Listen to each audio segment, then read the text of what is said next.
Okay, hello everybody. Thanks for all of you coming for the S Software Summer School. We already have the 10 speakers already. So today we have less speakers. I hope you are enjoying the school.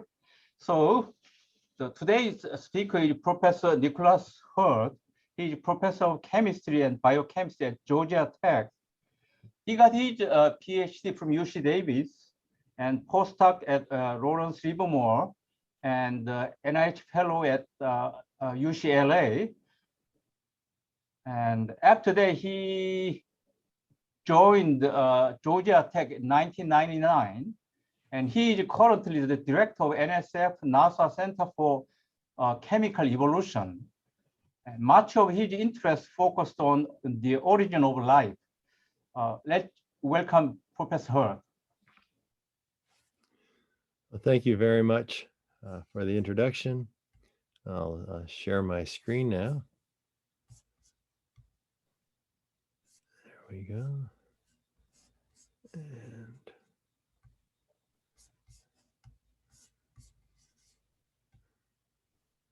And first of all, I'd like to say thanks to the organizers for inviting me to be part of this series. Just been some wonderful talks. I've enjoyed watching most of them live, but also recordings for those that were at 3 a.m. my time. So it was very convenient that way. So thank you for posting those. And I'll say from the start that I'm really pleased to be invited by the physicists who are working on soft matter and the areas of self-assembly. For a long time, I've thought that our work in Origin of Life actually spoke to these fields in terms of there had direct relevance to it. And so it's fun to be part of this.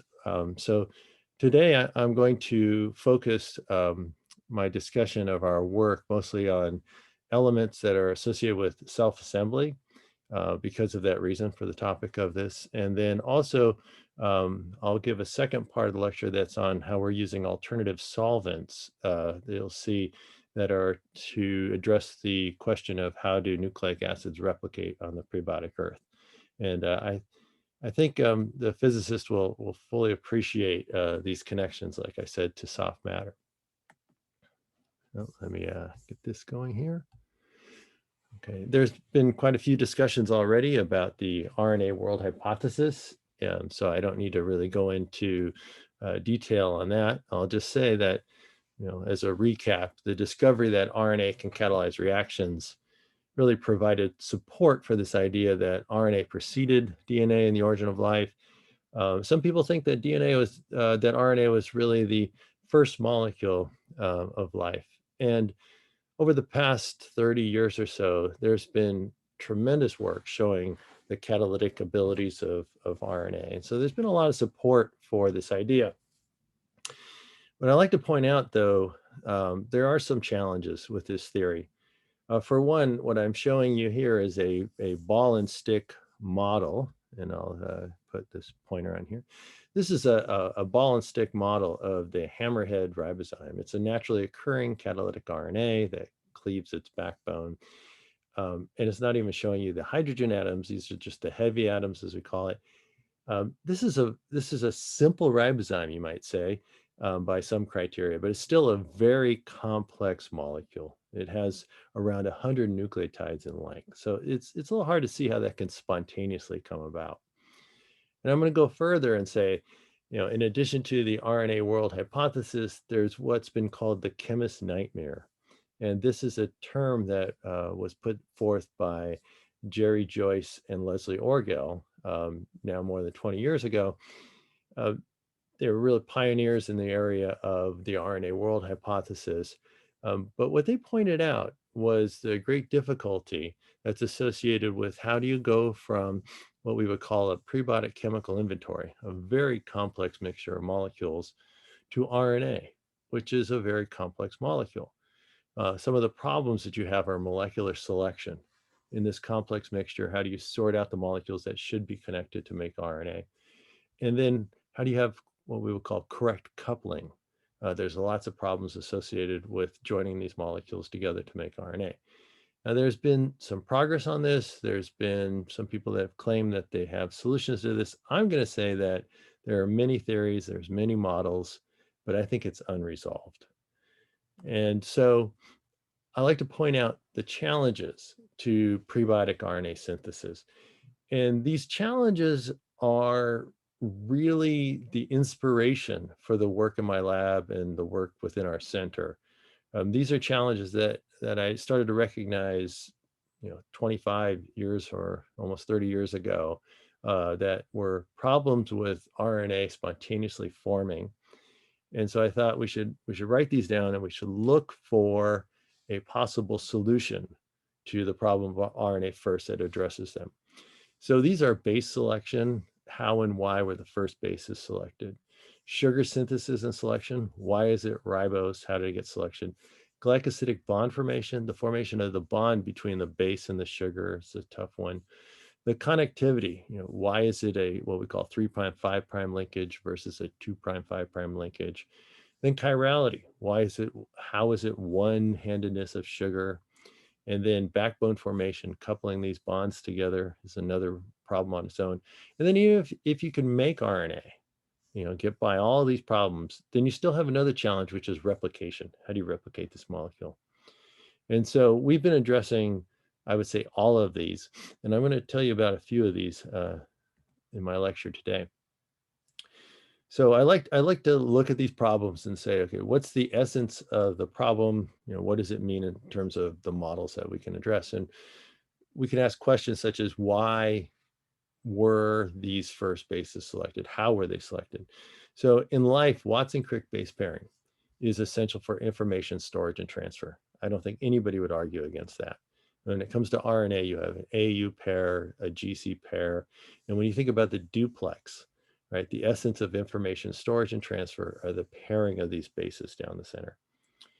So it stands to reason that the bases were selected for the reason that they can pair. But this brings up a paradox, what I like to call the paradox of base pairing. We all know that if you have oligonucleotides that have complementary sequences, if you put them together in water, they will form a Watson-Crick base pair duplex. So that's fine. But now let's say that you don't have the oligonucleotides, but you have monomers.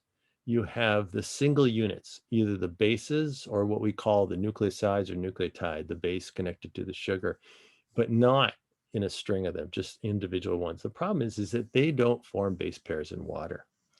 So this presents a paradox. And the paradox is, how would life known to take these molecules and put them together into a polymer so that they have base pair if they weren't base pairing in the first place? Okay, so this is something, again, around 30 years ago, I realized this. I thought, now this is a real big problem for us. Now, getting the molecules themselves is not a problem when it comes to the nucleobases. So the canonical nucleobases, as we call them, they can be formed in model prebiotic reactions. In fact, a number of different reactions. And so here I've circled in red from this one particular paper. This is a model reaction where it's very much like the reaction you may have heard of, where it's a Miller-Urey experiment, where there's an atmosphere or model atmosphere that's supposed to be like the prebiotic Earth. There's energy in lightning discharge, and it's over actually a pool that is rich in urea. And I'll talk about that a little later. So this reaction gives rise to uracil, cytosine, adenine. 3 out of 4 of the RNA bases can be detected here. But there's also other molecules that are closely related that are detected as well. And so this is interesting. And I want to point out, we'll be talking about these two in particular later, barbituric acid and melamine. These are important. But what's really important about this is that other molecules would have been made in the prebiotic soup along with those that we have in life today. But ones we have in life today would not have been alone. Okay, so this brings up what I like to call our guiding hypothesis for our research, which is the hypothesis that RNA is a product of evolution. What we have today, RNA, is a evolved molecule. And what we think is that early on, there was a molecule that we call proto-RNA. Okay, so this is coming before RNA. But through several steps, evolutionary steps, RNA was formed, you might say, through the transition of proto-RNA through a series of pre-RNAs. And what we're showing you here is that the bases may before been different molecules, so we're kind of putting them as these nondescript objects here because we don't really know what they are. And we call them RU for recognition units. So if we go backwards in time, there was a time before we had the bases that we have. And then ribose, before we had ribose, there was something else that we would call a trifunctional connector, a different molecule that served in that place. We go back further, then we would have had what we have here is IL for ionized linker, which is phosphate today. And so a series of steps, we don't know the order of the steps or how many times this happened, but the basic idea is that there was a molecule before RNA that served as the earliest genetic polymer, and it formed much more easily. Our idea is that this molecule is the product of self-assembly, that this molecule then, when it gets to a certain level of sophistication with enzymes that it can make, what it's able to do then, it's able to then, it's able to, excuse me there, it's able to develop the machinery that's necessary to start making the connections to make the enzymes that produce RNA. So that's our idea for this. Okay, so I'm going to tell you now about some of our experiments that have been addressing these problems. And the first one I'll tell you about is base selection. Now, we've really looked a lot at different possibilities for the bases that came before the 4-letter RNA. What I'm showing you here is a chart that we made years ago of 91 heterocycles. And you see here I've outlined 4 of them, which are the ones that are in RNA today. And I'd have to do that because it'd be hard for me to find these, even though I made the chart, because these molecules look very similar. And that's a point that I'm making, is that these molecules, they have a lot of the same reactivity. They're made in the same model prebiotic reactions. There would have been many of these in the prebiotic soup. So what we did for years is we were looking around in this whole chart area for molecules that could self-assemble. Because as I told you, the bases themselves, they don't self-assemble in water. So we needed to find something else. Turns out these molecules down here are actually very special. These 4 molecules. And I'm going to focus on those. Now, just to tell you about this chart are all the purines. This right here, this is adenine and this is guanine, which is a purine.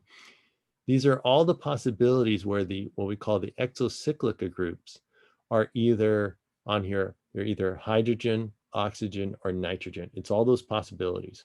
And then it's the pyrimidines, which we have 2 of those in RNA. There's 4 positions. And so all 4 can be changed out to nitrogen, oxygen, or hydrogen. It's very systematic. And then at the bottom, these are what are called triazines. They're closely related to the pyrimidines.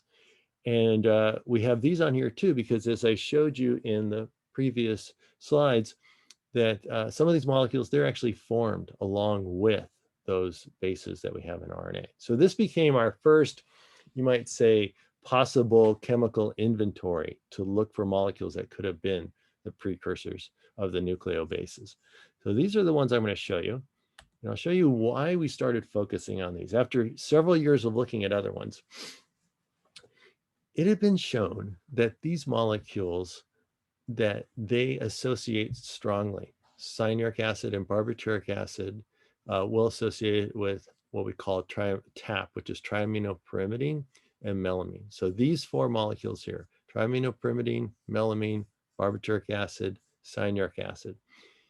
Going back to 1990, this was shown by 2 laboratories that are really premier organic chemistry laboratories, George Whitesides at Harvard, Jean-Marie Land in France.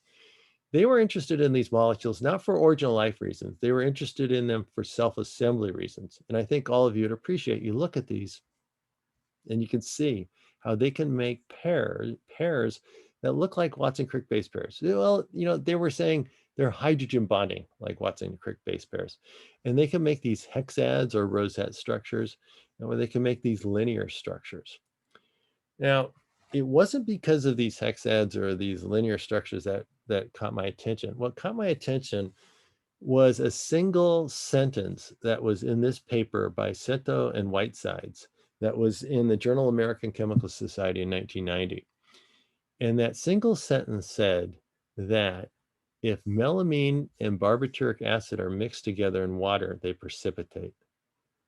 And I thought, that's really interesting, because the bases that we have in RNA don't pair in water. And if you hear that these two molecules form a precipitate, that must mean that they're interacting. And so I read this paper years later when I had my own lab, and I went into the lab and I asked one of my students, get a hold of these molecules, let's try it ourselves. So we mixed up solutions of melamine and barbituric acid, mixed them together. Sure enough, they precipitate. And they're precipitating at about 25 millimolar, something like that. I thought, well, this is really interesting. So the reason that it appears that they precipitate is that they can make this hyper hydrogen bonded structure, you might call it. It looks almost like a self-assembled graphene or graphite-like structure. So this makes a very large hydrophobic surface. So the idea is that this is probably making sheets that are, of course, not soluble in water. But still, what it means is that each one of these molecules is able to associate with enough free energy to take it out of water. And that's quite interesting.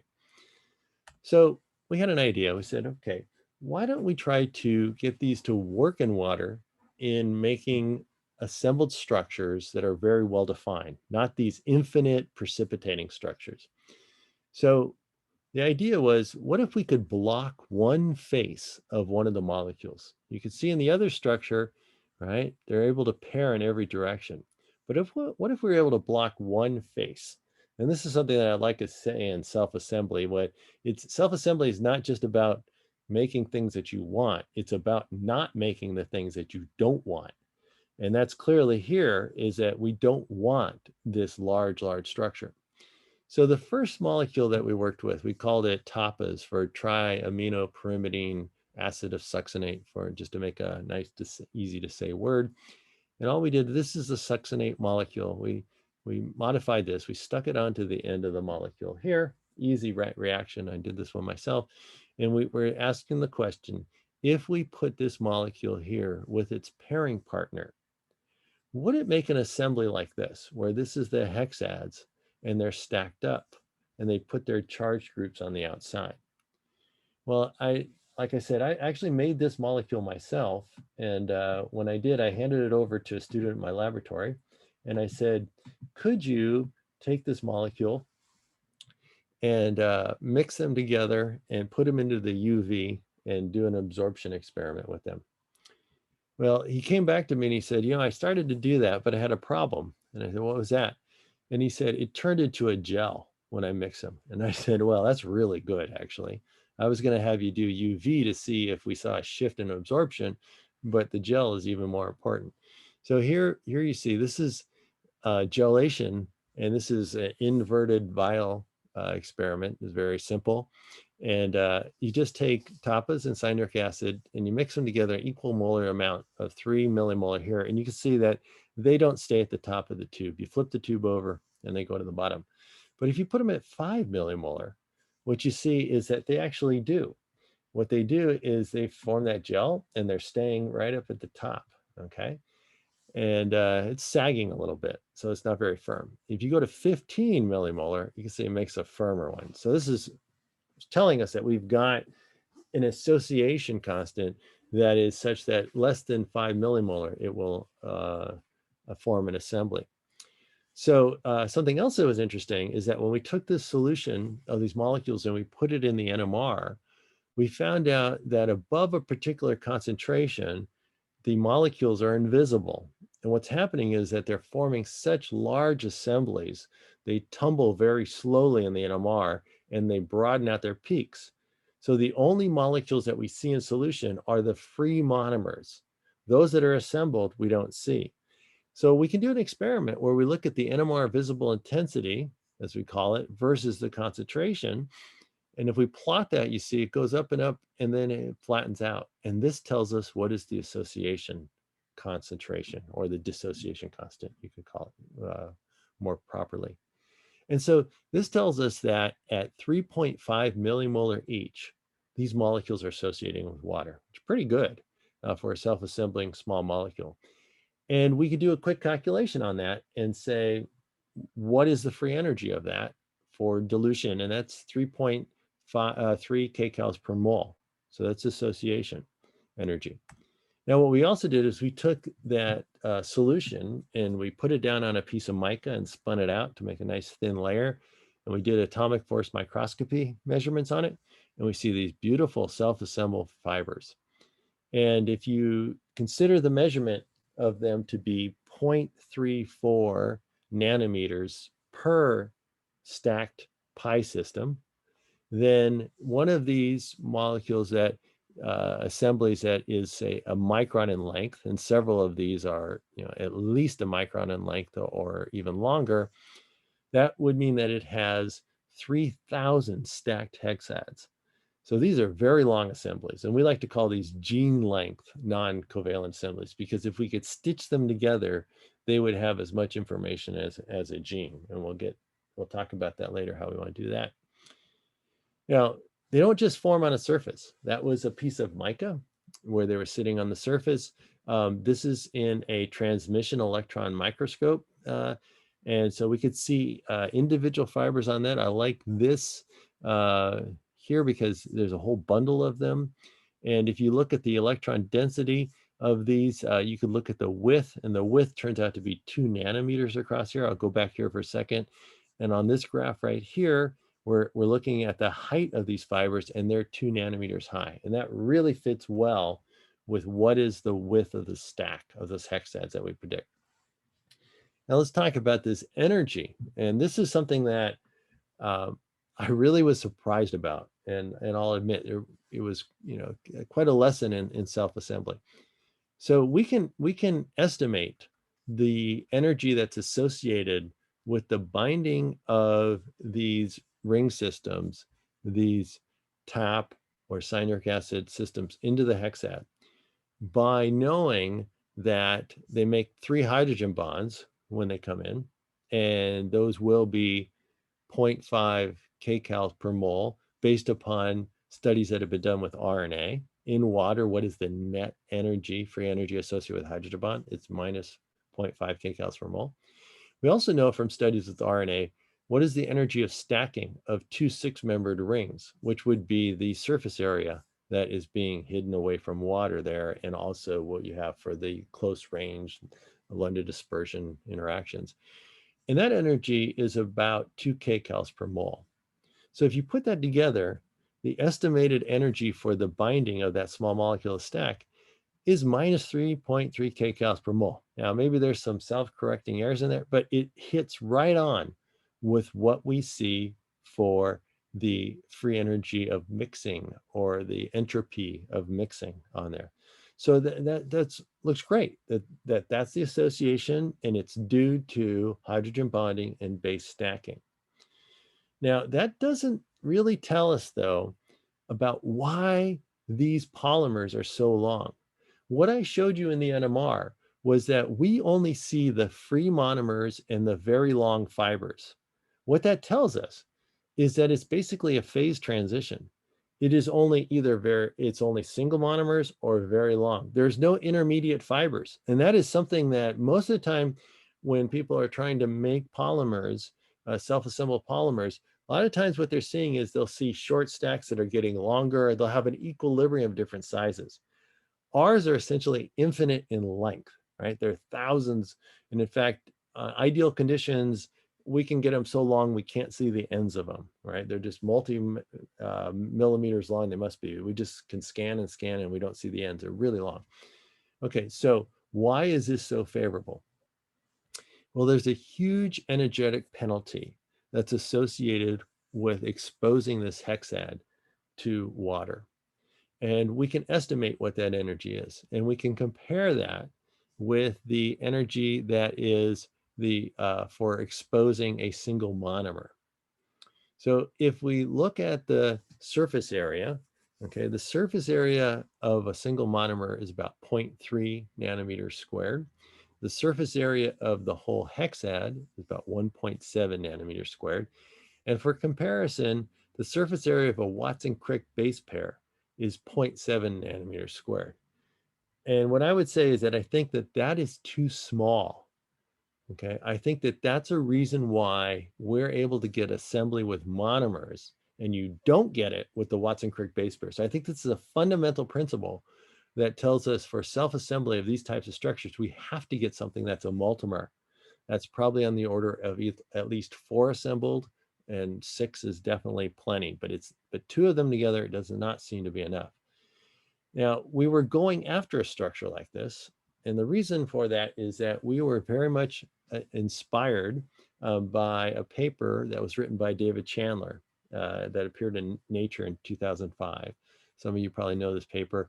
David Chandler came and gave a talk at Georgia Tech, and I heard his talk, and he mentioned that there was a finite size in surface area that must be hydrophobic in order for monomers to assemble in water. And I thought that was a really profound statement.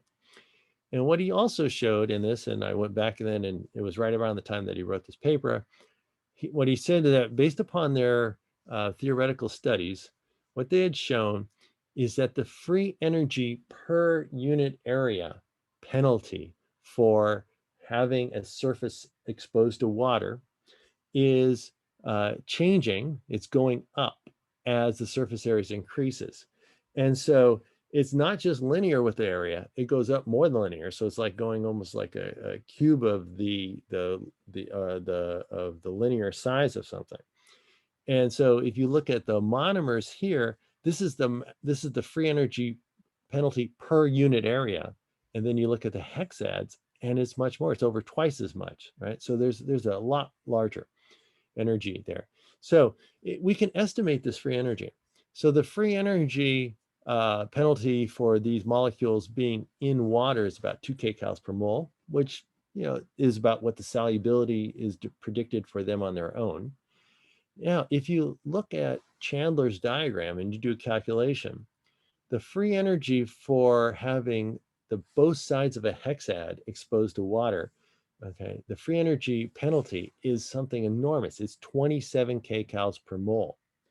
Okay, 27 kcals per mole then means that if you had an equilibrium between monomers that are, I should say hexad monomers, and a stack, the equilibrium would be in favor of the stack, something like 10 to the 10th. So this is where we're getting this phase transition. Single hexads or even short stacks are so unfavorable. You can do the calculation. You can do a thought experiment. We did that in some of our papers. You take one hexad, you take another one, you put them together. Your loss in entropy is only a 0.5 kcal per mole of joined hexads, but the gain in free energy by getting rid of that bad potential for being exposed to water is 27 kcals per mole. And that will happen if you take 2 dimers and put them together and make a tetramer. You just keep doing the thought experiment, and it tells you it will go to an infinite polymer. So that's why this is so good. Okay, so this tells us some very important lessons, I think, on self-assembly. Some of the factors here are that you got to have high solubility of the monomer unit, right? A lot of people have been going after self-assembly by water by making the monomer surface larger. You get lots of problem with that precipitating and doing things that you don't want. And then there's going to be a high energetic penalty for exposure of the assembled surface. Okay, and I think that's what we're seeing here. And then finally, that favoring one particular structure over all other possible structures is really what's important too, as I mentioned earlier. So this I think has taught us a lot. And so now I'm going to just reiterate now. Some people then say, wait, how do the hexads fit into the whole story then? this is a big shift then. What we're thinking is that even before there was this pre-RNA, there were covalent proto-RNA polymers, okay, that could form hexads, and that these are the products of supramolecular polymers. The supramolecular polymers came together, they became covalent polymers, they started everything. At some point, replication was not by hexad, it was by a duplex, and it went on from there. So we think that there was a big transition. Okay, and some people ask me, how is it that this happened? Well, we don't know how it happens, but you can at least draw out on paper where you could say, well, this was like a proto base pair, and then this was a base pair, and then we could have chemical changes that go and become the base pairs. But what you see is I'm not changing the Watson-Crick faces. They could still preserve information as they went, which would be important to not lose any of the evolutionary gains that have been made by, say, making ribozymes. And what I think is exciting about this too, we might not have all the answers to how this triaminopyrimidine becomes this diaminopurine, but pretty recently there was a paper that came out in Science by Becker et al. And Chiral, and they proposed that this molecule is actually an important intermediate before we get to diaminopurine, which is akin to adenine, and that would fit right in with our story. So we think that that's interesting there. Okay, so what I'm going to tell you next is something about the yes. So although this discussion actually started from this paradox of base pairing, monomer Yes. cannot form a dimer in water, but you consider this AUGC as a basic monomer unit for assembling this RNA strand, or I mean double-stranded RNA, or I mean DNA. But why can't you think about this dinucleotide as a monomer? I mean GC. Yeah, where you would have two that. Right. That's right. stable. That's possible. I mean, very high concentrations, right? You usually have to get about 4 together, to get down to that where you have a dinucleotide that will pair. Yeah, it will, but its concentrations have to be very high.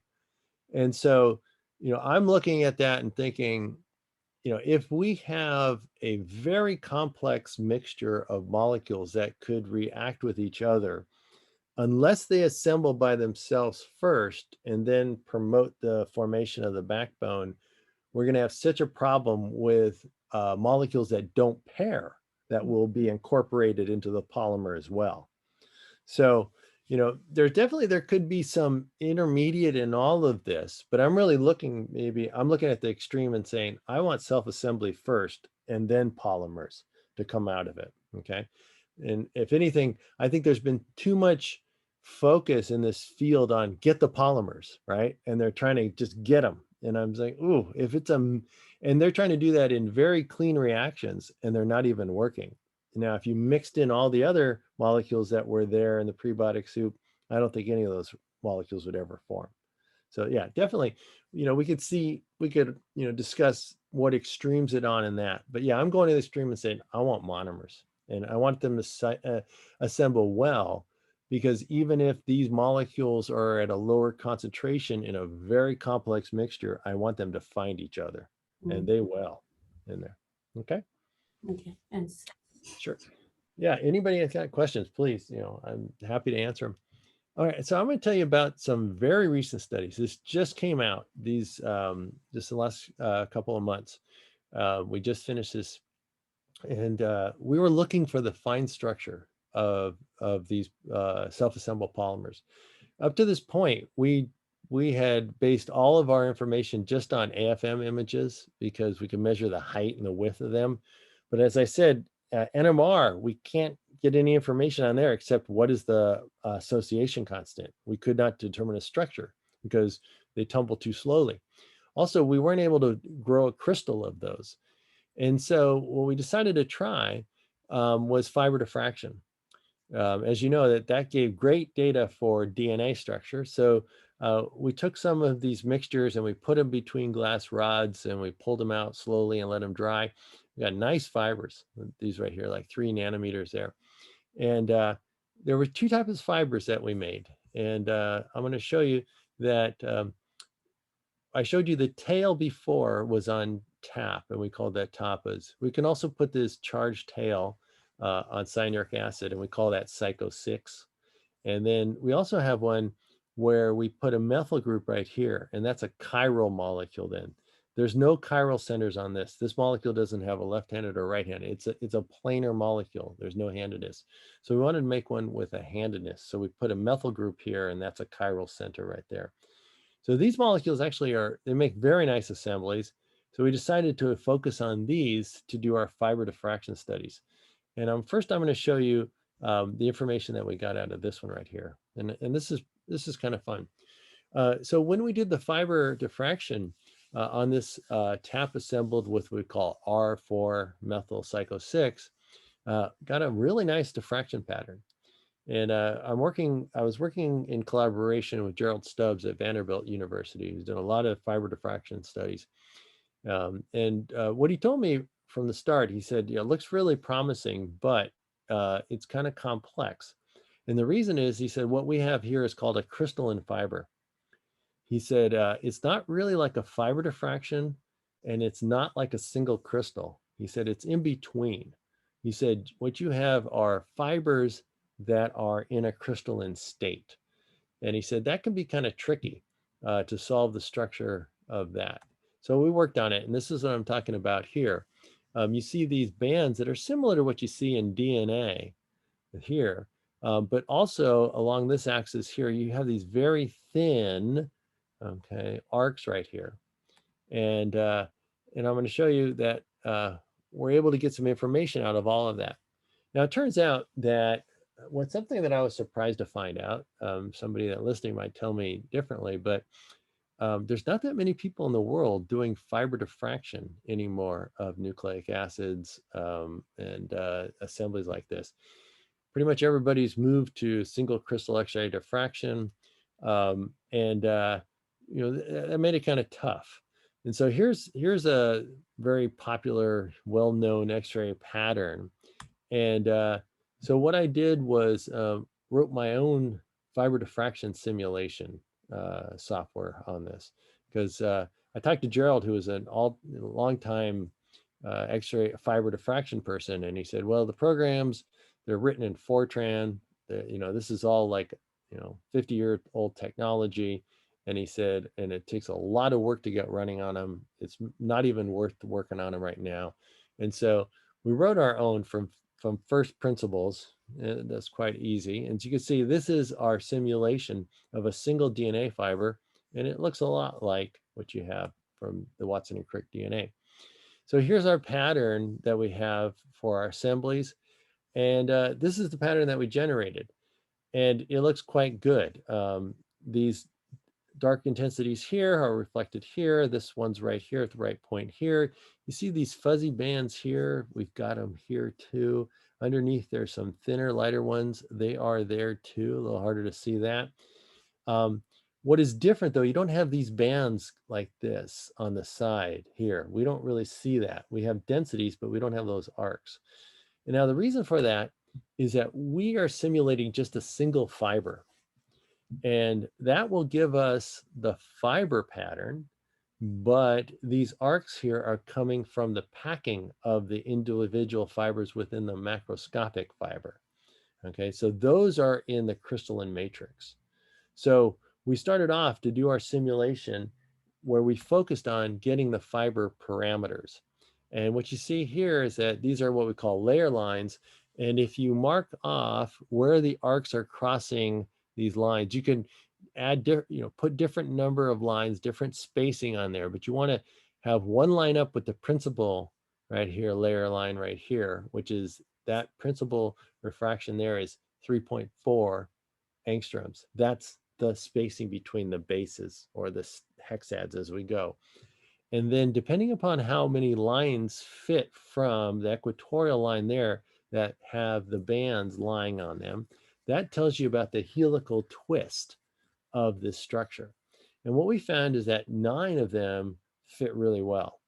And there's also some other things, such as the fact that this is a dark intensity that's around the 7th layer line, and the fact that we have these spots here at the 5th layer line.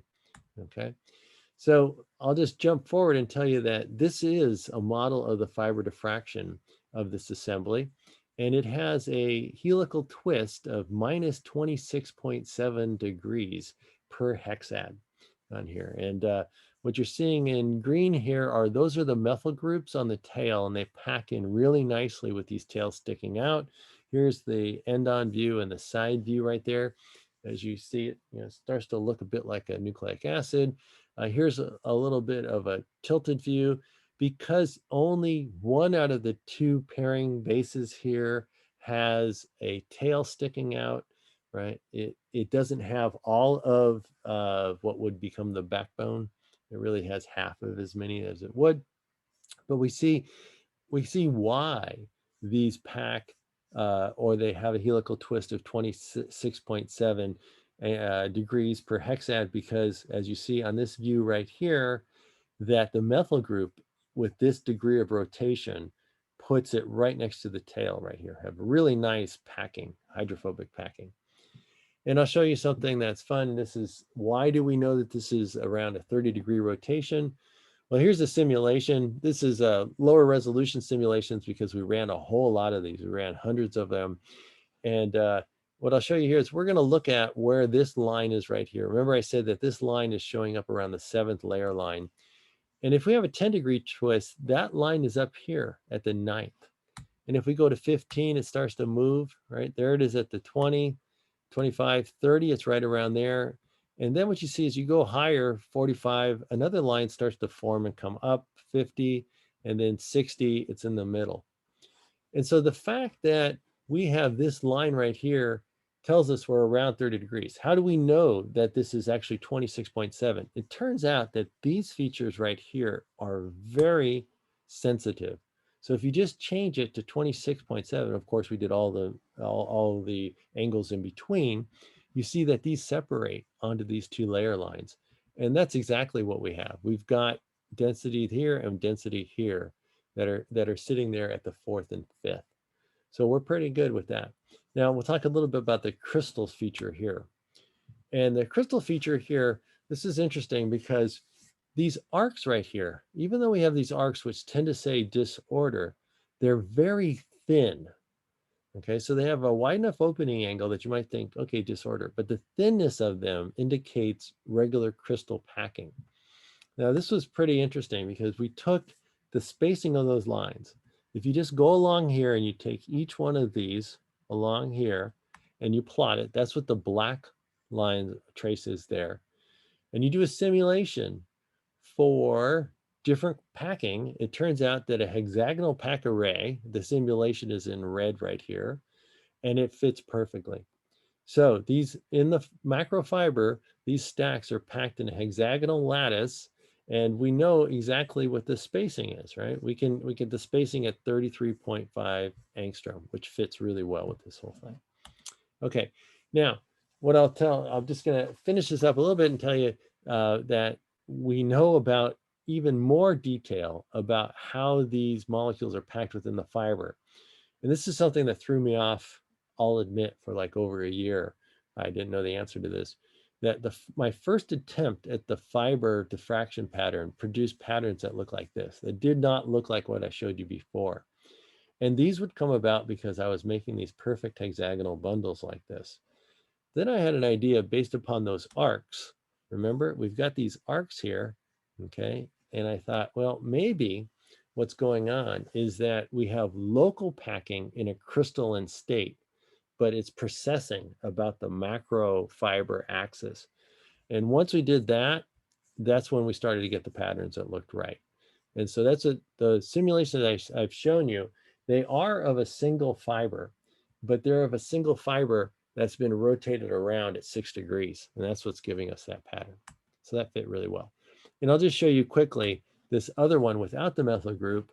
We also got fiber diffraction patterns on that. I won't go into the details on that. It looks very good too. It's got a smaller twist to it, 15 degrees, to allow those tails to come together. Okay, so these papers, they just appeared in the Journal of American Chemical Society, just came out April and June. We just that's the publication date on the web, and it came out a month or so after that. So we just published this in Journal of American Chemical Society. You can see this full paper with all the discussion of how we solved this. And then also we were invited to write a perspective for Journal of American Chemical Society on what we've learned about these supramolecular assemblies. So it brings together a lot of the work that we've done over the years on that. And this right here, this is a kind of a summary of what we learned, lessons we learned about supramolecular assemblies. Again, all inspired by Original Life, and I think having a lot to say about what are assemblies that could form in water that might get polymers started. These are the emerging rules that we have for a class of these water-soluble polymers that are made by hydrogen bonding heterocycles that make a surface that then stacks into a linear 1D polymer. And it's known that G quadruplexes will do this. This is our assembly right here that does that. Fineri's group up at Northeastern University in Boston has done these two structures. They work. There's a number of other ones. A group in China did this, a group in Netherlands is this one, several others. And we looked at all of these, and they make fibers in water, and they really follow the same rules. Again, that they're composed of a stacking planar neutral structure that makes an assembly that has a surface that is large enough, that has a very high penalty for exposure to water. But also they all have charged groups that are coming off, either charged groups or water solubilizing groups that prevent them from making the extended structures. It's the same rule that we went after, and others had seen it before with other systems. But I think it's really basic, and I think that speaks to probably, again, in life. Okay, I want to move on to something else. Again, it's associated with these assemblies. It's the origin of chirality, which I know that a lot of physicists are interested in this. So are biochemists. We all like to know, where did homochirality come from? And I think that there's a possibility that these assemblies speak to that. At least one reason why we have the chirality that we have. So what I want to emphasize is that, again, we're looking at the assembly of triaminopyrimidine, TAP, and cyanuric acid. And they make this hexad, but this is not a chiral structure. There are no chiral centers on this. This is a flat structure. So this is not chiral. Now, it could go into an assembly that would twist one way, but we don't know why it would twist one way or the another. We'd expect the solution to have both of those in there, both handedness. There'd be no reason why it would go to just one. At least we didn't see one. We didn't expect that. But fortunately, one of my students, Brian Cafferty, one day took a sample of these assembled monomers, and he put it into our circular dichroism machine. And I don't know why he did it, but at room temperature, he saw a CD signal. And that was amazing, because these are not chiral molecules. And what he did was he cooled it down, and the signal got bigger. He heated it up, and it went down. And so we thought, wow, this is chiral. But why? It looked like it's giving a positive band. So it looked like it's a right-handed helix. And so the question that we asked is, why would these molecules, why would they prefer one-handedness versus another? And we thought a lot that, maybe there was some contamination in our cell, because we do a lot of stuff with DNA, and maybe it's associating. We cleaned them, washed them, did everything. That didn't do it. But what I suggested to him is that to make other samples, maybe it's just statistically that it tilts one way or another, that this wants to be a chiral system. And so his lab mate, Sunish Karan, he took 40 samples. He made 40 separate samples of these monomers, and he put them into the circular dichroism machine. And these are the CD spectra that you see. And what you see here is that there was positive signal for 21 of them, and negative signal for 19. And statistically, that's about the most probable thing you see, is that it's almost exactly 1-to-1, right? But just off a little bit, it's even more probable to be a little bit off. That's what we had. Okay, so we're saying, okay, this system likes to make a right-handed or a left-handed helix. And for some reason, when it's associating or they're packing inside this solution, they're all pushing to one direction or the other. Or maybe not all. There was something that was a little bit strange. This is the CD cuvette holder. And what they found is that if they moved the cuvette up and down, the signal changed. And so when you look at the size of the cuvette, this is the size of the beam in our CD instrument.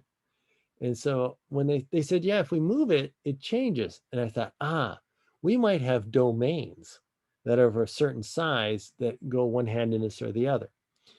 So we built what I think might still be the only one of its kind in the world. We have our JASCO 810 CD spectrophotometer that we just loved. And what we did was we built a cuvette scanner that goes inside the sample cell holder here, because this has to be closed inside of a nitrogen environment. So this is inside there, and it has stepper motors. And what it does is it can move the cuvette around. So it's doing a raster scan of the cuvette. And we close down the beam so that the beam is just under a millimeter. It's 0.8 millimeter. And now we're scanning and we're collecting the data at every point along a cuvette. And what you see here, these are hundreds of spot CD spectra on that cuvette, hundreds of them, and they are positive and negative, and they're different intensities. So we have this assembly making left and right-handed helices. We did a raster scan, so we can take that and we can reconstruct the image. So this is a UV circular dichroism image of our cuvette. And what you see, and it's a very thin cuvette in that it's two plates that are put together that are only like a 0.1 millimeter thick or so. But what you see here is green is positive CD signal and red is negative. And so what we think here is that, well, it's making domains. They're separating, and there are some right-handed helices and some left-handed helices. This is something that's well known in liquid crystals in self-assembly, but we're seeing that this has a very high propensity to do that, these hexad stacks. And so this is just to show you, what is our resolution of this? This is our image of the cell. And just to check our resolution, when we made this to start with, we just wrote GT on there and we imaged, and then you can see this is just an absorption image. So you can see that's about, what our resolution is. And so, yeah, we're seeing domains, that luckily we don't need much higher resolution. Now, to confirm that in this sample, we really did have left and right-handed structures. We're just seeing difference in CD. We don't know which one's right and left. We took these samples and we put them in an SEM, scanning electron microscope, and we went to different regions. And what we see were assemblies that were actually right-handed and assemblies that were left-handed. These are probably bundles based upon their size, like multiple strands that are wrapped around each other. But we definitely see right and left-handed assemblies in here. So that's confirmed that we have that. Now, what we find is that of course, if we use the chiral molecule, this is the reason we started making the chiral one, we can make the two-handedness of the chiral molecule, and we can put them in pairing with triaminopirimidine, and they make mirror image circular dichroism. Of course, one's making a perfect right-handed helix, and one's making all left-handed helix, because that one chiral group really tilts it all the way. And if we do a scan of these, there's no more domains, because one of them's going all right-handed and the other's going all left-handed. And so we can also dope this. We can start out with samples that are achiral, and we can put a little bit of a chiral molecule in. And here is showing you what is the percentage of chiral molecule that we need to put in there to flip it all to one-handedness or another. And what we see is that it's 0.1 mole %. 1 out of 1,000 molecules has that methyl group, and it flips the whole solution to one-handedness. This is actually the current world record for chiral amplification, for putting in a dopant and flipping it. And we think that this is exciting, right? Because this might have some implications I'll get to in a minute on Origin of Life. Not only is it a dopant that is so powerful, but if you have a mixture of them where it's racemic, where it's an equal part of one-handedness or the other, you don't see a CD signal. You don't see a CD signal because there's equal amount of both handedness. But if you start to have a little bit more of one versus the other handedness, what we call the anomeric excess, the EE on there, what you see is that if you get to 6% difference, either direction, it flips the signal. So that means that if you have 47% of this one and 53% of this one, they'll all go to the handedness of this one structure.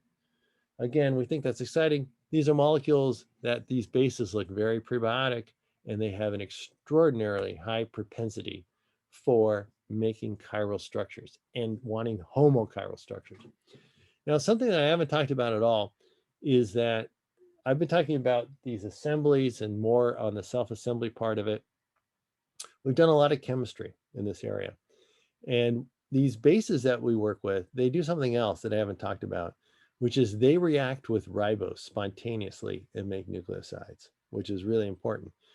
They react with ribose under model prebiotic conditions. So, we have several papers on that. Yet another reason why these look really good. And in fact, they also act this way, that if you put them with the sugar on there, depending upon the handedness, you put it with a pairing partner that makes these hexads, the CD will be opposite handedness on these. Also, depending upon how much you mix in of one or the other, it's not as sensitive as the other ones I showed you, but they do this where they'll all flip it one direction or the other. So we also look at these with the electron microscope. And what you see is you get bundles, and the bundles are going different directions depending. This is where this is a right-handed bundle, so that tends to say it's a right-handed helix, and that's going with the D sugar, just like you have in DNA and RNA today. It's got a D sugar, makes a right-handed helix. These seem to be going the same direction. Okay, so we think that's pretty exciting. So here's some speculation of how I think that this might be fitting into Origin of Life or the origin of homochirality. What we're thinking is that you could have all these monomers present on the prebiotic earth and what we call a racemic pool, where you have both right-handed and left-handed molecules. And then these molecules, they'll spontaneously form homochiral assemblies. This is what we're thinking. Like I said, they'll like to be in assemblies that are one-handedness. And those could all be mixed in a pool. And then over time, these could separate, because this is also well known in liquid crystal phenomenon that the packing of like-handedness structures will be lower than a mixed-handedness. So they'll have a tendency to partition spatially. So we're thinking that this could have started pools of one-handedness of like proto-RNA polymers and pools of another handedness of proto-RNA polymers. When we sent this paper in for review at Oncovante Chemistry, we got a really good review, and they invited us to submit a cover image. We thought, well, we'll take the Judeo-Christian image of God and have God separating the handedness of life into right and left-handedness. So we thought, well, that would be a nice cover, with the assemblies, but that was rejected. They didn't like that. I don't know. I thought it was nice, but anyways, okay. So I'm going to move on to replication now. So talked about assemblies and assemblies that will bring the bases together. I just mentioned that these bases will react with ribose. We're working on how to make the polymers out of this. Okay. Our idea is that if we have a polymer where the bases are connected to a backbone, and I'll show you that in a minute, we're working on that too, that such a nucleic acid-like molecule should be able to seed stack formation. Okay. And that, I think that that makes sense, because this would be a nucleation event here, and the bases would form around it. We know that these stacks can form on their own with monomers. So if we had an oligomer, the oligomer then could template this, and it could then make polymers of its own sequence. Well, actually, two of its own sequence, and then 2 or 3 complements of it, if the bases that were in that stack were then connected together by a backbone. So this is something that we're going after. We're going after the backbone connection, but also how to do the replication. And so when we presented our ideas first about the assembling bases, and we said, we think that these could come together and give us a proto-RNA. Actually had some criticism because we said, okay, we're going to put together this cycle, and we're going to assemble these stacks, and we're going to take the strands apart, and then we're going to, I'll talk a little bit more about this, but then they could fold on themselves, and then they could template, and they could do replication. This is our idea. We're going to run this cycle. But we got some pushback, they say, some criticism in the original life field. And some of that criticism was that our bases assemble so well as monomers.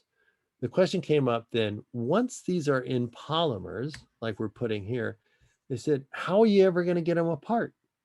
If they assemble as monomers at millimolar concentration, if you put them into polymers, then these polymers might never come apart. They might be so stable. So that is another problem. And we were thinking, well, we could heat them and they could come apart. And I'll talk about this in a minute. But we also had another idea for what we call this strand separation step that I want to talk to you about, because again, it has to do with self-assembly.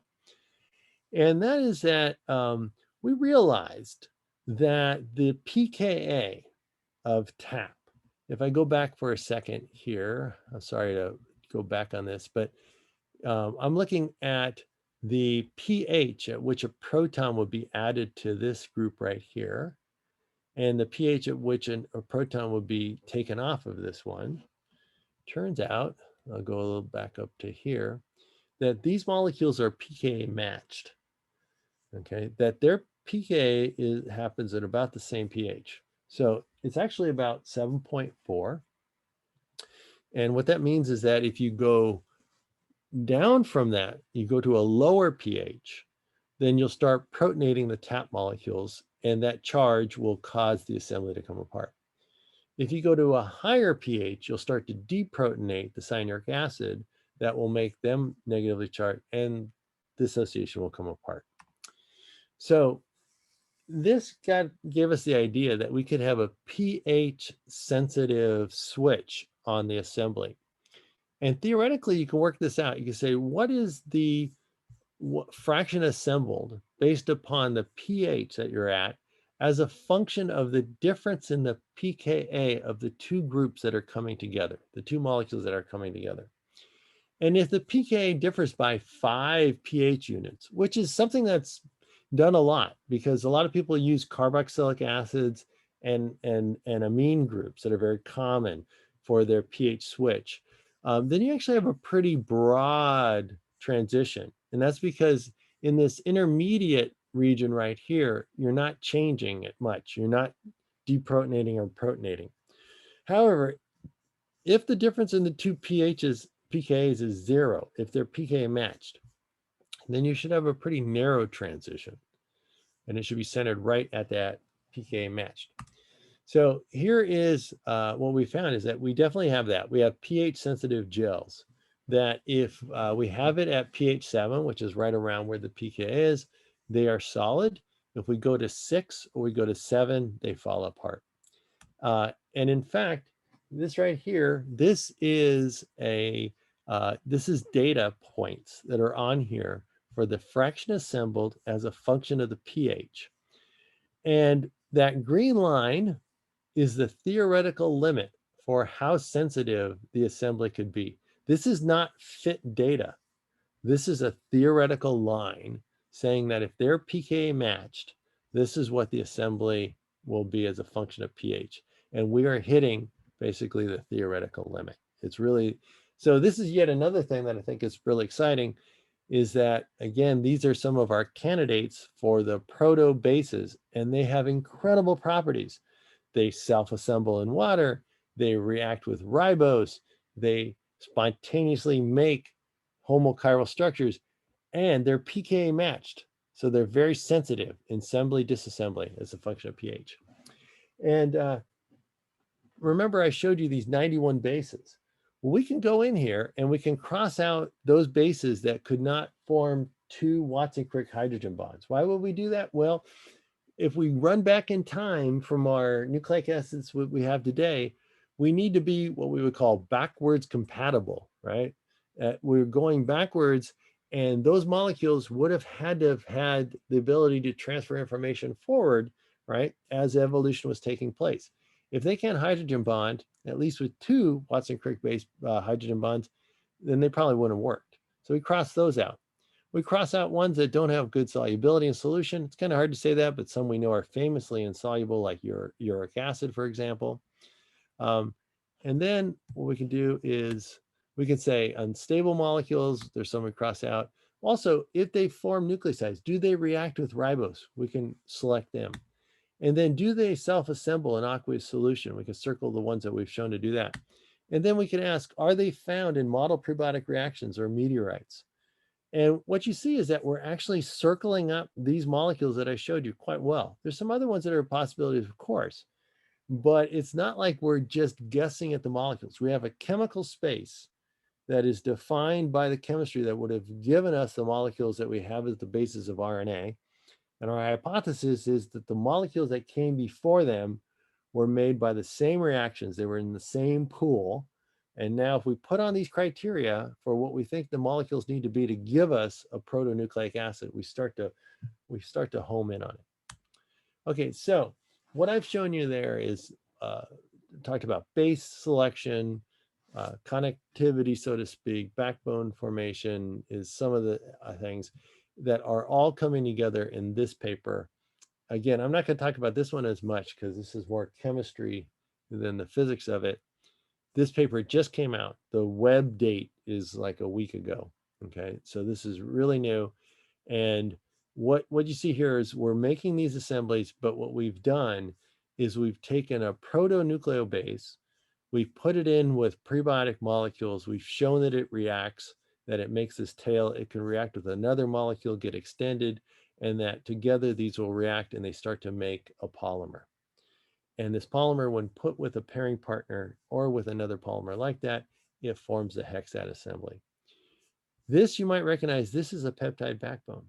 So we're thinking that maybe the earliest backbone wasn't RNA backbone, maybe it was peptide backbone. It's a idea that's been out there for years, and it's looking really good as far as the chemistry goes. So I have a question. In this picture, you have some arrow, right? Chemical reaction arrow. So what requires to actually achieve this kind of arrow? You know, you said the prebiotic condition, but what defines the prebiotic condition? Most of this. So the reactions right here are, this we're putting in water and heating up a little bit. How high? I have to check that, but not higher than maybe, I have to look, but I think the highest we've ever gone is about 80 degrees or something. We don't go to boiling or higher, we keep it down, okay? Because otherwise we start to degrade molecules. So that's not very high. But we also have reduction reactions that will give us that. Once we're past this and we have the monomer, this reaction here and this reaction going to here and this going to here are simply drying them and heating them up. It's condensation dehydration reaction. So we're just drying and heating them and we make those molecules. This is something, again, I'm not going into right now. It's a reaction that we discovered. We published this in 2015. What we showed that if you take hydroxy acids, this is hydroxy acid, and you mix it with amino acids, they form peptide bonds. So we think that this is actually one of the earliest reactions that gave peptides on the prebiotic earth.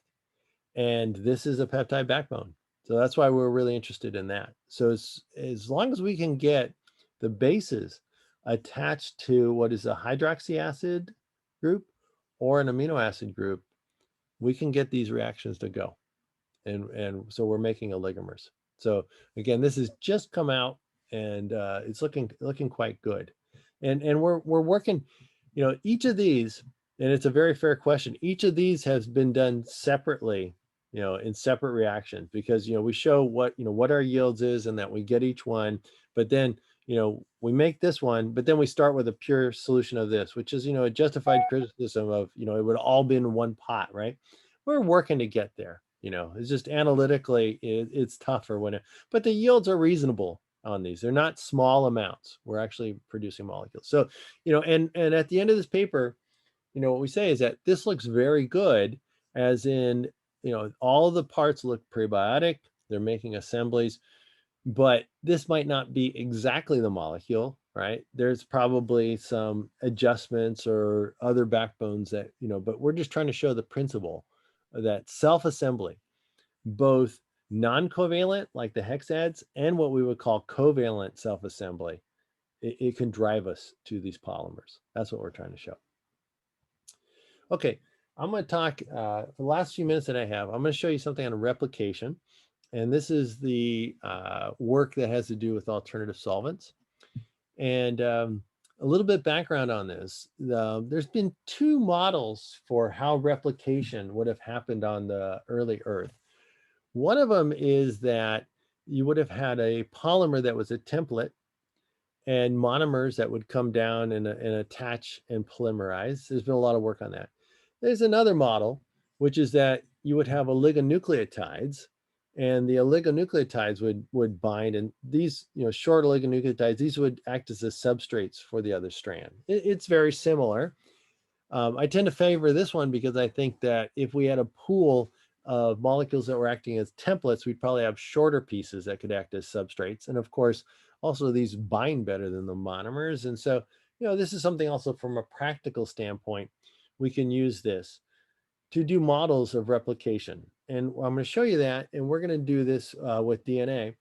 And I'm going to show you, again, a problem in original life research that we're going to try to get around by thinking that either the molecules or conditions on the early Earth were different than they are today. And this problem is called the strand inhibition problem. And that is that if you have a duplex, okay, that you want to use as a template, the oligonucleotides that are the substrates won't be able to bind because they're already making base pairs with themselves. Now, you could heat it up and that would take the strands apart. But when you cool it down, you won't be binding these oligonucleotides, which are shown in green here, and doing replication. What will happen is that the two big strands will go back together. So it won't work. It's called the strand inhibition problem because the two strands are inhibiting each of them from acting as templates.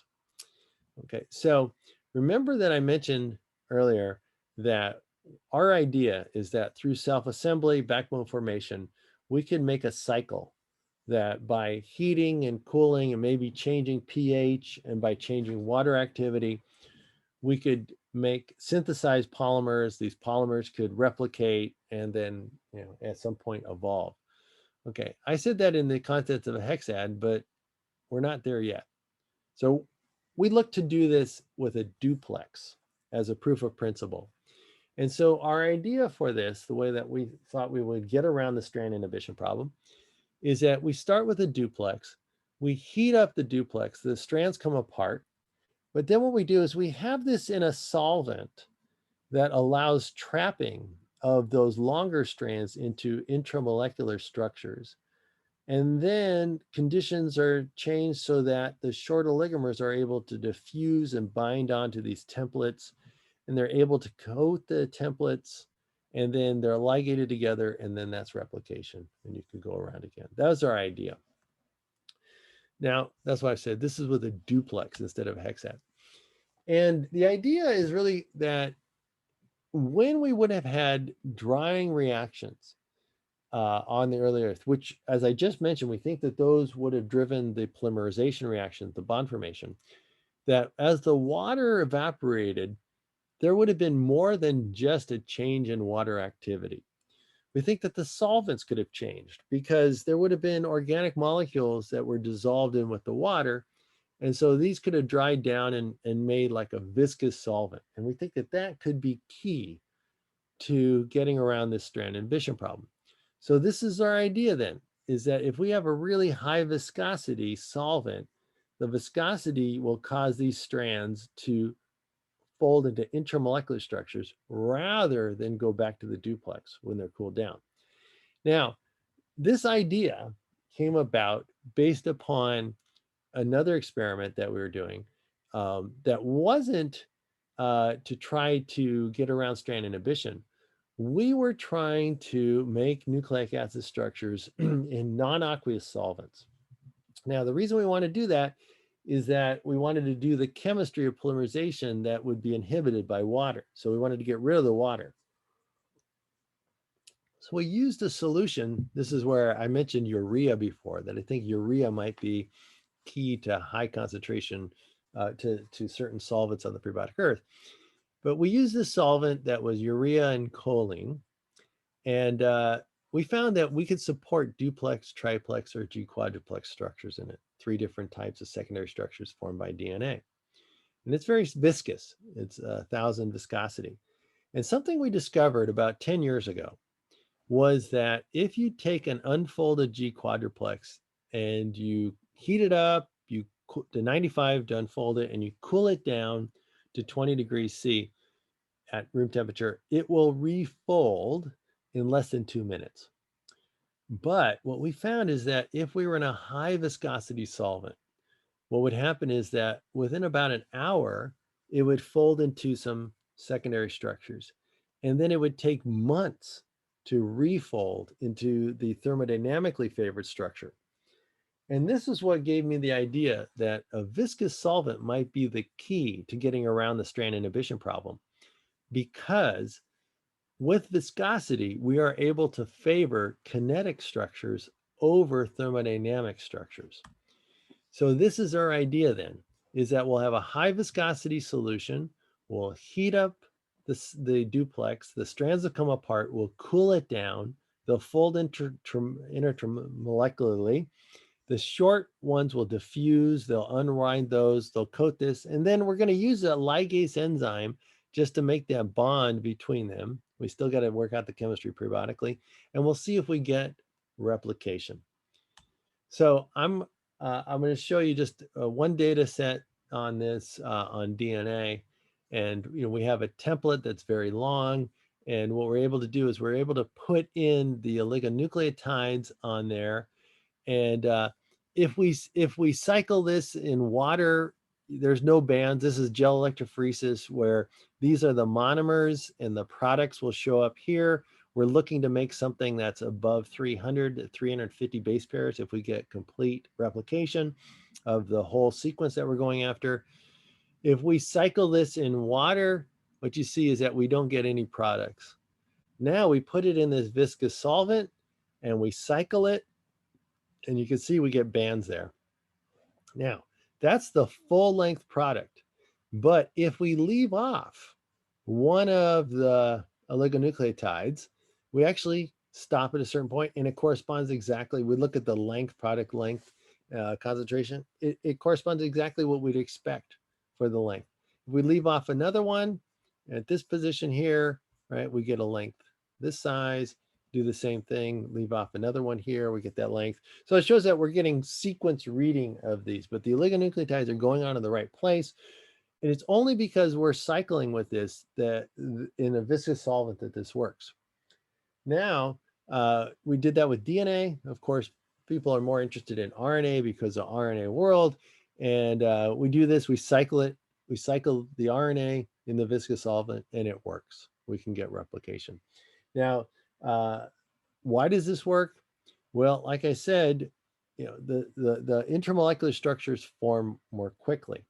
So just to give you an idea about this hyper length dependence, we're still figuring out why it is. We can show you that, here's what we would predict. If we have a hairpin that's like 17 nucleotides, it should fold up on itself very quickly in a viscous solvent. A duplex that's 32 in length should make a duplex again, but be a little slower. And then a long duplex would probably get trapped and be very slow. And so this is the data. This is showing you, this is the case. This is the hairpin. The dash lines are what happens in water. The solid one is in the viscous solvent. This is time. This is the fraction refolded. And if you heat up the hairpin and let it cool down, you can see that the solid and dash red line are right on top of each other. Water or viscous solvent, the rate is about the same. It's just a matter of seconds. If you take that duplex, you heat up and cool down the duplex to 32mer, you can see in water, it still folds within the time resolution with a number about less than 20 seconds in the water. But if we put it in the viscous solvent, you can see, oh, it actually takes about 100 or so seconds to come back fully to its duplex. On the other hand, if you take the very long duplex, what would be a template, and you heat that up and cool it down, what you see is that it's slow. It's not going back up. Here it's refolding here, okay, within, again, about 20 seconds. But if you put in the viscous solvent, here's the time that's going out to hours. This is in seconds. If we go to hours, you can see that it actually takes multiple hours to refold. Okay, and so this is what's going on here then, is that it's very fast, right, to make the intermediate structures. It's very slow to go to a whole duplex. But if we have these hairpins here, they can actually bind, and on the intermediate time scale, we can actually coat these. So that's how we're getting replication. Okay, I'm just putting in there just some papers on this. We've published we've published 2 papers, and we have a third one that we're going to submit probably in the next day or two, which we're able to show that we can go multiple rounds and we can have the amount that we replicate building up on there. And we've done it now in a solvent that we think is definitely prebiotic. Okay, so I'm gonna close off there now. I think I'm getting close to the end of the time and the end of the symposium here. I'll just say that this is definitely where we're going with all of this work. This idea that we've started pursuing now over 20 years ago in my lab was to try to get molecules that will self-assemble into something that's like RNA, and then to have a cycle that could have happened on the prebiotic earth that could drive the formation of the polymers, that can drive them apart, such as, say, at high temperature, they could come apart at at high water activity. They could be diluted, and then they could fold intermolecularly, and maybe they would have some enzymatic activity. But then as we dry them down and the molecules collected, they would be unfolded, and then they would make their stack. And then as we heat them up more, the backbone could form around there, and this would be a form of replication. Yeah, and so, like I've shown you, we've got parts of it. We've got the bases that assemble. We've now got a compatible backbone. We can show that with viscosity, we can get around problems here. We really just got to bring it all together. And that's what we're hoping to do within the next few years, to have a whole self-assembling system that we can just drive it by something like hydration, dehydration cycles, that it will replicate and it will start to evolve. And that would be our model for how life got this going on the prebiotic earth. Okay, so with that, I'll just say that it's been a real pleasure to be part of this Center for Chemical Evolution, a real honor. All the work that you saw here really came out of support and interaction with a number of colleagues that definitely appear as co-authors on the papers that I listed on slides. The center ran for 10 years. We're sunsetting now. That means we're finishing up some projects because there's a finite number of years that NSF will support you. But we've been very fortunate to be supported as long as we were. And NASA was a co-funder of our center. So that was really special. They were very interested in this work, of course, because they've long supported Origin Life research. Within this group for the center was also my own laboratory and a fantastic group of students and postdocs at Georgia Tech who've done all the work that you've seen there. And then finally, I say thank you again. Thank you for the invitation. Thank you for your time today. Thanks for listening, and I'd be happy to take any questions. Thank Professor Hurd. Now, audience can ask, make a comment or ask question.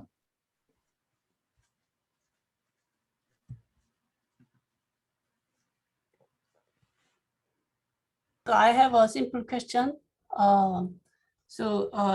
About this pH dependent disassembly of your hexad. I just quickly look up the pH of seawater. It is 8. In the condition of seawater, I mean the hexad cannot be formed. They just denature, right? It's a matter of degree of how much it would be formed. I mean, right. Definitely. So if we jump back to that, so I don't want to get too particular on that. If I can pull that up. So yeah, and some of these if I go to this here, so just go here and share screen for 1 second here. And if I bring that slide up, I'll bring it up right there. It's a matter of degree. So yeah, if you look 80%, at it, 90%, okay. Yeah, you still have a lot formed there, right? And when they're in oligos, they could be forming pretty well. The idea is that then if it's shifted to 9 or if it's shifted down to 6, then you really be taking it apart. So. And again, we don't know that these are exactly the molecules. They could be some variations on these, but that's the basic idea, though. There. So if we want to get denature by heat, how much? What's the melting temperature of this complex? Yeah, it turns out that with those monomers, we were seeing melts that were. I'll bring this up right here. You can see that melting temperature is about 25 degrees, where we had, because 5 degrees was about our full assembly, 25 was about half assembled. So that's about the melting point was 25. Yeah. When we start to put them into the oligomers, they'll definitely get more stable. We have some now that have 4 bases coming off of those, and we're putting them with the monomers with those. And they're getting up to about 50 degrees. So they're getting, they're short. These are much more stable than RNA. And so again, that's why, temperature, solvent changes, pH are probably going to be needed to take them apart. Yeah. But you haven't actually done the experiments on the melting curve with the temperature of this oligomer. Not with 2 with the bases. We've done where we have them. What we've done is, I would say, it's similar to this here, where we've got a strand here. I would say we have strand on 3 sides, but we have the monomers in there. We don't have a complementary sequence, so it won't go together by itself. But we put monomers in with it, and it forms that type of assembly. That's how close we are right now. Okay. We're working on having 2 strands that have complementary, so that they will make the hexads, right? So we're very close to that. It's just, it's been a matter of just optimizing the synthesis, and I've got a couple of great postdocs that are pushing it ahead, and I think we'll have it very soon. I have a question. I have a question about your earlier part of slide, the tap polymer. So my question is interpolymer interactions. You show the crystal structure, the hexagonal packing structure. So I'm just curious, what makes that polymers clustering, the hexagonal, very ordered structure? Yeah, it's very ordered. Yeah. Oh, yeah. And in fact, you can measure the width of these, and it shows that it has a domain that's probably on the order of 400 bundles that are, they're really, really well organized on there. What I'm thinking is, this is really just an illustration, because I know what the distance is between them. I know what their helical twist is. I know their structure in that. I don't know the registry of them. But if you do set them side by side, you can see where they might be making some regular interactions, probably through water and also through cations. That's something that is very common in DNA crystals, that they'll make really good crystals, and then you look at the packing of the DNA helices next to each other, and they're always like, they're bridging cations on there. And so that's exactly what I'm thinking, is that I'm thinking that there are cations that are all in between there, and that's allowing it for a very ordered array. I didn't show you, I'll show you something that's a little different. This is the chiral one that has that spacing. I have extra slides here. I wasn't going to show because of time, but since you asked about the packing, I'll show you something that's in our paper, which is that this, believe it or not, this is the helical packing structure of the achiral one. It has a different unit cell, and it actually packs closer. And if you put them together, it looks like they overlap. But they're doing like ridges and grooves. They're really close. So this one, the achiral one, which with this, I couldn't believe it when we got, like I said before, I mean, look at this. The black lines are the experimental data for those bands. The red ones, that's the simulation on there. And there's a great correspondence of peaks for a cubic, for the lattice that we have with this. This lattice here, again, they look like they're overlapping, but if you look, side views or tilt them, it looks like what's happening is the tails are touching the inside the grooves.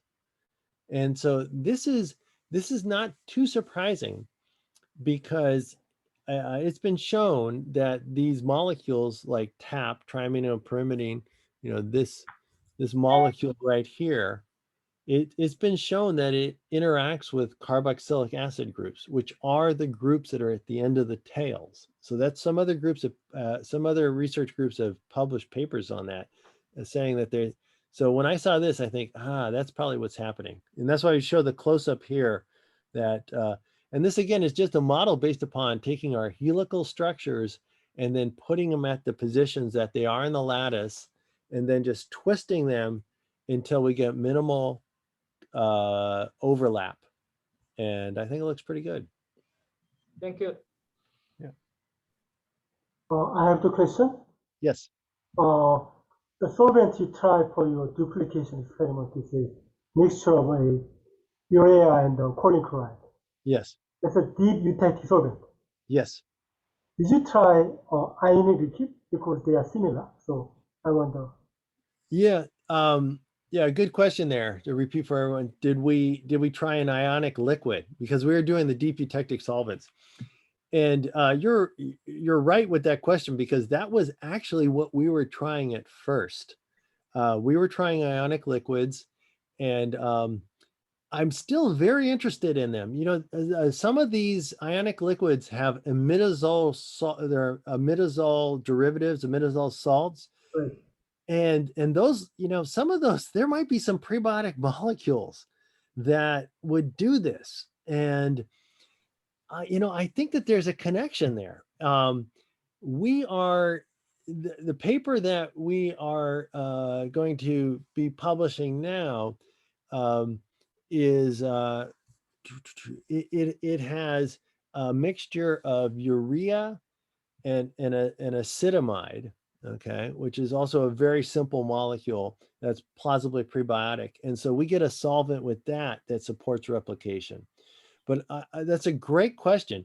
I think that there's a lot of solvents. We now have at least 3 or 4 that we've tried that work. And there's some of them, the ones that have a lot of urea, they look like they could be on the prebiotic earth.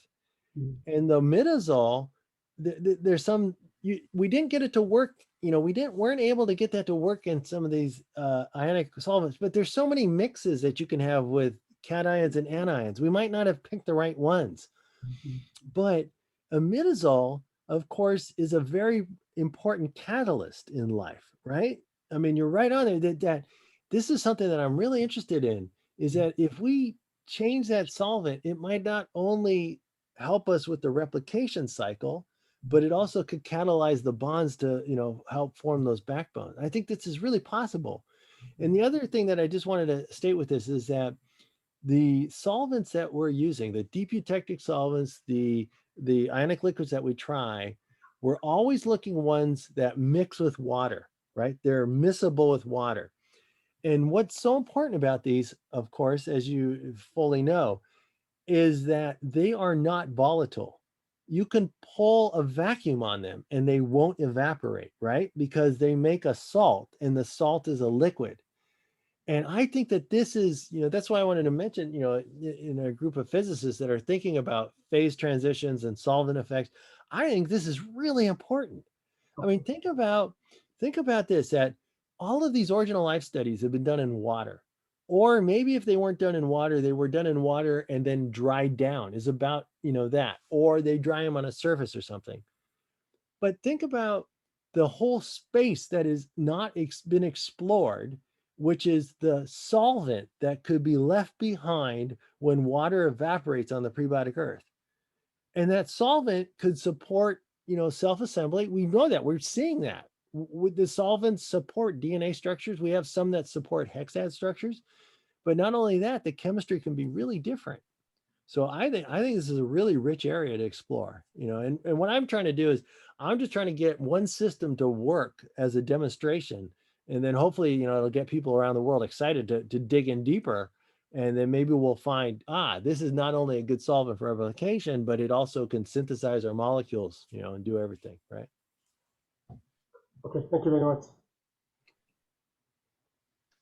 Okay, any other question?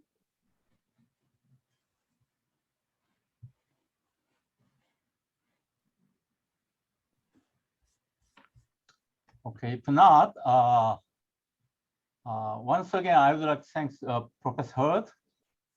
And those of you have a question? Not, I guess, yeah. Okay, before closing the school, we would like to hear the closing remark from Professor Changbong Hyun, who is one of the organizers, and his field is a lot related to the origin of life. Changbong? Yes. So let me first thank other organizers actually making a lot of effort to actually having this organizing this summer school. And also I would like to thank all the participants, speakers and professor and postdoc and students actually attending this summer school for. We have been doing this for like the last 1.5 months, right? It has been a long time, but the people are just coming and listening. And all the, videos of the talk is recorded in the website, and then you can actually look at it if you miss anything. And then, I personally suggested this topic, origin of life, emergence of life, because we have been doing this soft matter study for like maybe last 10 years. This summer school started in 2013, and then only last year we actually skipped because of COVID pandemic. But we have been working on, studying this polymer and charge system and the interface and everything. Those are all non-actually life stuff. It's not related to life. There's a but I wanted to actually bring this subject somehow to actually, because if we have some knowledge about the soft matter physics, we can actually have some maybe have a good intuition about, maybe we can get a good idea about how this life emerge from from the non living materials. And then so we started with some I mean, of course, life is in non-equilibrium. So therefore, we started with a talk by Professor Hyung-Gyu Park. He talked about the statistical thermodynamics and then fluctuation theorem. I mean, some rare events actually leads to give rise to some life, maybe. And then also we have some talk about some evolution, some large, small population later actually get selected and they grow up into some majority. So that's how life has been evolved and things like that kind of idea. Maybe actually when I was a student, that kind of idea was very fascinating. So I wanted to actually bring this idea and maybe pass this sort of intuition and idea to the students, and maybe that's how I actually suggested this topic. And then we usually actually get some research project from the summer school. I was actually getting some sort of good idea from the summer school. I got some interesting. I listened to attended some speaker gave us some interesting talk about the some cell membrane, and then I get some rough idea from, it was 2015 in summer school, and then I was able to write a paper early this year about some diffraction introduction of the brush polymer in the two-dimensional space and things like that. So I mean, I hope everybody gets some benefits from this summer school and then get a good, I mean, maybe not next year, but sometimes maybe 5 years later, you can write some good paper about some topic. Okay. So that's my just a personal just a consideration, and then I hope you guys all enjoyed this summer school. And then as long as you have we have needs and then some sort of support from the community, we'll continue this effort. Maybe next year. Hopefully we can meet in person next year. So, okay, so thank you very much. Thank you, Changbong. Before closing the school, I would like to thank you, Hemi Kim. She was staff in kiosk. She handled all the administrative work and everything. And this summer school is supported by the kiosk. I mean, the Korea Institute for Advanced Study, and the IBS Center for Soft and Living Matter, and APCTP, Asian Pacific Center for Theoretical Physics, and then KAIST, Korean Advanced Institute of Science and Technology. Thank you, everybody. See you next year. Yeah.